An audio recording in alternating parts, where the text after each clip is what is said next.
Hello बच्चों, let's see this question. So the question is saying which of the following is correct for the origin of lysosome. तो हमें बताना lysosome के origin के लिए कौन सा सीक्वेंस जो है वो बिल्कुल राइट है. तो देख लो बेटा, होता क्या है, here we have our nucleus. ठीक है, न्यूक्लियस में पाया जाता है डीएनए और डीएनए से बनता है RNA by the process of transcription. ये आरएनए चला जाता है किसके पास? एंडोप्लाज्मिक रेटिकुलम के पास. तो 3 टाइप के आरएनए बनते हैं, messenger RNA, transfer RNA and ribosomal RNA. तो राइबोसोमल आरएनए या आरआरएनए हम बना देते हैं. ठीक है, फिर इन आरआरएनए एंड मैसेंजर आरएनए की मदद के साथ बनती है क्या? प्रोटीन.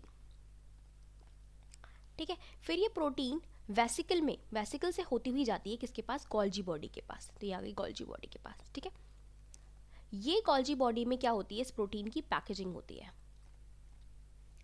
पैकेजिंग होती है, मॉडिफिकेशन होता है. ठीक है, और फिर ये गोल्जी बॉडी की वेसिकल्स जो होती हैं उस प्रोटीन को लेके चली जाती हैं. ठीक है, चली जाती हैं बाहर.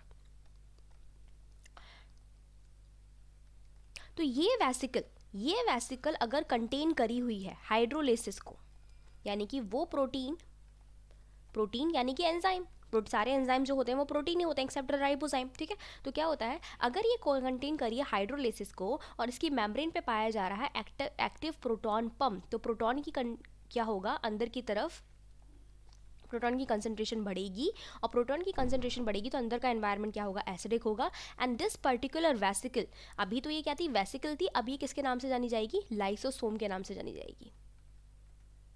किसके नाम से जानी जाएगी बेटा? ये लाइसोसोम के नाम से जानी जाएगी, क्योंकि अभी क्या बन चुकी है? लाइसोसोम बन चुकी है. तो बेटा लाइसोसोम जो होते हैं वो क्या होते हैं? पॉलीमॉर्फिज्म शो करते हैं, यानी कि पहला प्राइमरी लाइसोसोम बनता है, फिर प्राइमरी लाइसोसोम से सेकेंडरी लाइसोसोम बनता है.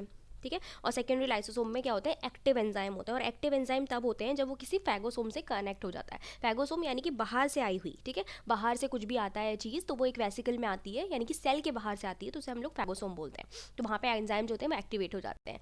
बल्कि लेकिन हमें क्या जानना है कि लाइसोसोम कैसे बनता है, कि गोल्जी बॉडी की ही वेसिकल जो होती है, जो हाइड्रोलिसिस को कंटेन करी हुई होती है, वही को उसी को ही हम लोग क्या बोलते हैं? प्राइमरी लाइसोसोम बोलते हैं. तो ये लाइसोसोम बन जाएगा. तो हमारा करेक्ट सीक्वेंस क्या हो गया? Endoplasmic reticulum, Golgi body and lysosome. Golgi body से पिंच ऑफ होके क्या बन रहा है? लाइसोसोम बन रहा है. तो A is the right answer, not B. Golgi body से एंडोप्लाज्मिक रेटिकुलम, एंडोप्लाज्मिक रेटिकुलम से लाइसोसोम, नो. न्यूक्लियस से गोल्जी बॉडी, ये तो बिल्कुल भी नहीं. माइटोकॉन्ड्रिया तो आता ही नहीं है. ठीक है, तो हमारा A is the right answer. I hope आपको समझ में आया होगा. Best of luck.